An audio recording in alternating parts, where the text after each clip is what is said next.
സിറിയയിലെ തന്ത്രപ്രധാന പട്ടണമായ ഹമ പിടിച്ചെടുത്ത് വിമത സൈന്യം. കഴിഞ്ഞ രാത്രിയാണ് ഹമ പൂർണ്ണമായും വിമത സൈന്യം പിടിച്ചെടുത്തത്.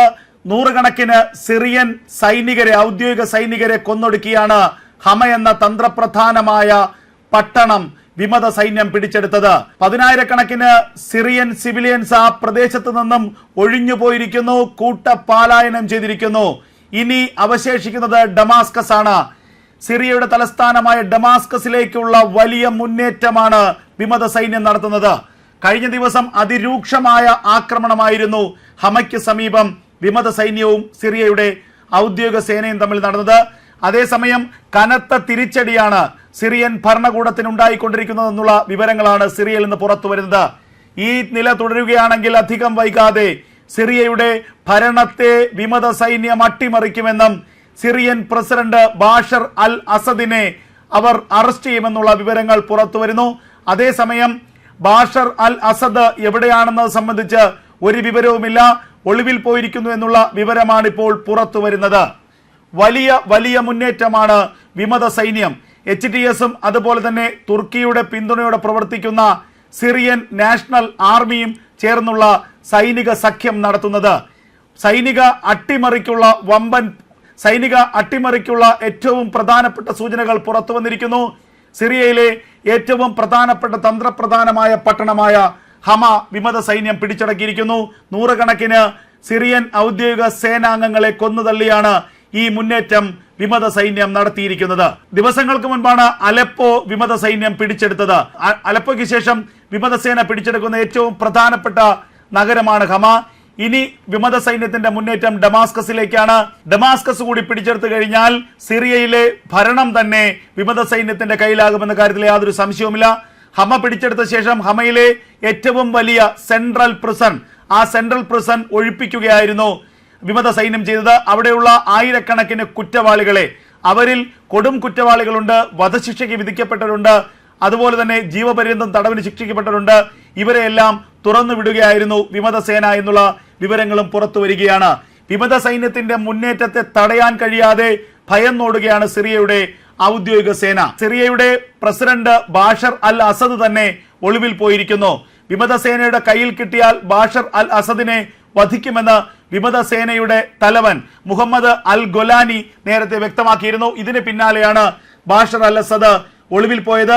റഷ്യയുടെ സഹായം ഉണ്ടായിട്ട് പോലും സിറിയൻ ഔദ്യോഗിക സേനയ്ക്ക് വിമത സൈന്യത്തിന്റെ ആക്രമണത്തിന് മുന്നിൽ പിടിച്ചു നിൽക്കാൻ കഴിയുന്നില്ല എന്നുള്ളതാണ് സത്യം.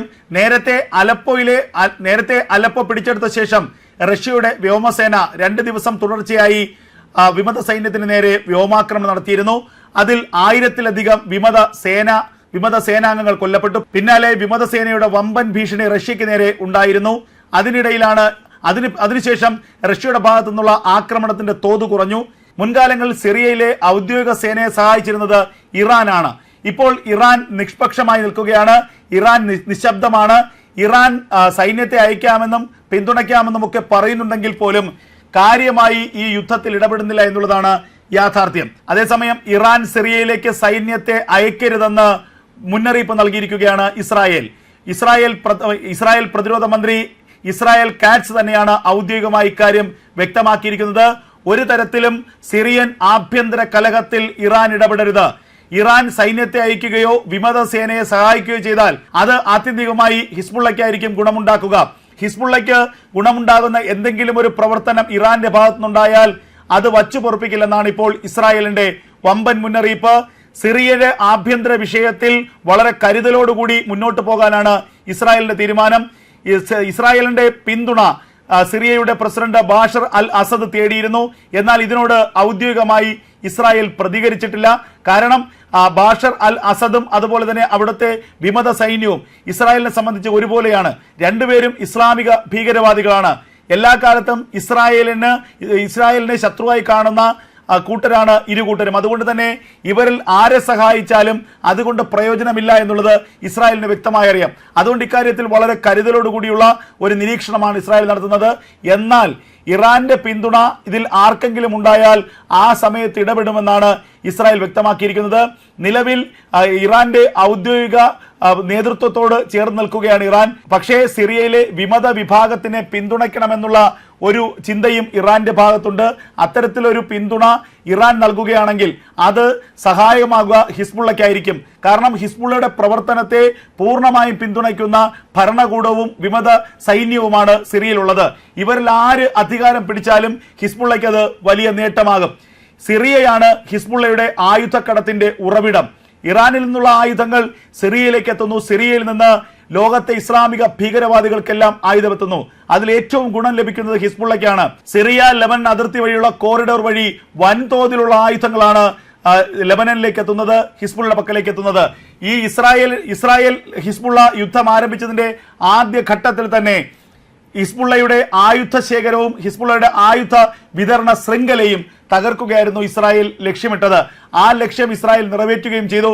അതോടുകൂടി ഹിസ്ബുള്ളയുടെ നടുവൊടിഞ്ഞു. ആയുധങ്ങൾ സമയത്തിന് എത്തുന്നില്ല. കയ്യിലുള്ള ആയുധങ്ങൾ ഏറെക്കുറെ തീർന്നു. ഏകദേശം 80% ആയുധങ്ങൾ ഹിസ്ബുള്ളയ്ക്ക് തീർന്നു എന്നാണ് ഇസ്രായേലിന്റെ കണക്കുകൂട്ടൽ. അതേസമയം കഴിഞ്ഞ ദിവസം അമേരിക്കയുടെ ഇന്റലിജൻസ് റിപ്പോർട്ട് പുറത്തു വന്നിരുന്നു. ഹിസ്ബുള്ളയെ ചെറുതായി കാണണ്ടെന്നും ഹിസ്ബുള്ള നിലവിൽ ആയുധങ്ങൾ ശേഖരിക്കാനുള്ള തത്രപ്പാടിലാണെന്നുമായിരുന്നു ഇന്റലിജൻസ് റിപ്പോർട്ട്. വെടിനിർത്തൽ സാധ്യമായതിന് പിന്നാലെ ഹിസ്ബുള്ള വൻതോതിൽ ആയുധങ്ങൾ സ്വരുക്കൂട്ടാനുള്ള ശ്രമങ്ങൾ ആരംഭിച്ചിരിക്കുന്നു. സിറിയയിൽ നിന്നാണ് പ്രധാനമായും ആയുധങ്ങൾ വാങ്ങാനുള്ള ശ്രമം നടത്തുന്നത്. ഇറാൻ ഹിസ്ബുള്ളയ്ക്ക് ആയുധങ്ങൾ എത്തിക്കാനുള്ള ശ്രമങ്ങൾ നടത്തിയിരിക്കുന്നു. രാസായുധം പോലും നിലവിൽ ഹിസ്ബുള്ളയുടെ പക്കൽ എത്തിച്ചേർന്നിട്ടുണ്ട് എന്നാണ് അമേരിക്കയുടെ ഇന്റലിജൻസ് റിപ്പോർട്ട് വ്യക്തമാക്കുന്നത്. അതുകൊണ്ട് തന്നെ ഇസ്രായേൽ യുദ്ധം അവസാനിച്ചു എന്ന് കരുതണ്ട. വെടിനിർത്തൽ ഏത് നിമിഷവും അട്ടിമറിക്കപ്പെടാം. വെടിനിർത്തൽ കരാർ അട്ടിമറിച്ചതിന് പിന്നാലെ ഇസ്രായേലിലേക്ക് ഒരു വമ്പൻ ആക്രമണത്തിനാണ് ഹിസ്ബുള്ള തയ്യാറെടുക്കുന്നത്. ഒറ്റ ആക്രമണത്തിലൂടെ ഇസ്രായേലിനെ തീർക്കുക, അതിനുള്ള എല്ലാ മുന്നൊരുക്കങ്ങളും ഹിസ്ബുള്ള തയ്യാറെടുക്കുന്നു. അതിന് ഇറാന്റെ സഹായം ഉണ്ടായിരിക്കുന്നു എന്ന വിവരങ്ങളാണ് ഇന്റലിജൻസ് റിപ്പോർട്ടിലൂടെ അമേരിക്ക നൽകുന്നത്. ഇതിന് പിന്നാലെയാണ് ഇറാന് കടുത്ത വാണിംഗ് ഇസ്രായേൽ നൽകിയിരിക്കുന്നത്. സിറിയയിലെ ആഭ്യന്തര യുദ്ധത്തിൽ ഇറാൻ ഇടപെടരുത്. സിറിയയിലേക്ക് സൈന്യത്തെ അയക്കരുത്. സൈന്യത്തെ അയച്ചാൽ അതിന് തിരിച്ചടി ഉണ്ടാകും. അതേസമയം സിറിയയിലെ വിമത വിഭാഗത്തിന്റെ നേതാവ് മുഹമ്മദ് അൽ ഗൊലാനി ഇറാഖിന് ഒരു മുന്നറിയിപ്പ് നൽകിയിരിക്കുന്നു. സിറിയയിൽ നടക്കുന്ന യുദ്ധത്തിൽ ഇറാഖ് ഇടപെടരുത്. ഇറാഖ് നിഷ്പക്ഷമായി വിഷയത്തിൽ ഇടപെടണം. ഏതെങ്കിലും ഒരു ഭാഗത്തിനെ പിന്തുണയ്ക്കേണ്ടതില്ല. സിറിയയിലെ ഔദ്യോഗിക സൈന്യത്തിനോ സർക്കാരിനോ പിന്തുണ നൽകരുതെന്ന വമ്പൻ മുന്നറിയിപ്പാണ് ഇപ്പോൾ മുഹമ്മദ് അൽ ഗൊലാനി നൽകിയിരിക്കുന്നത്.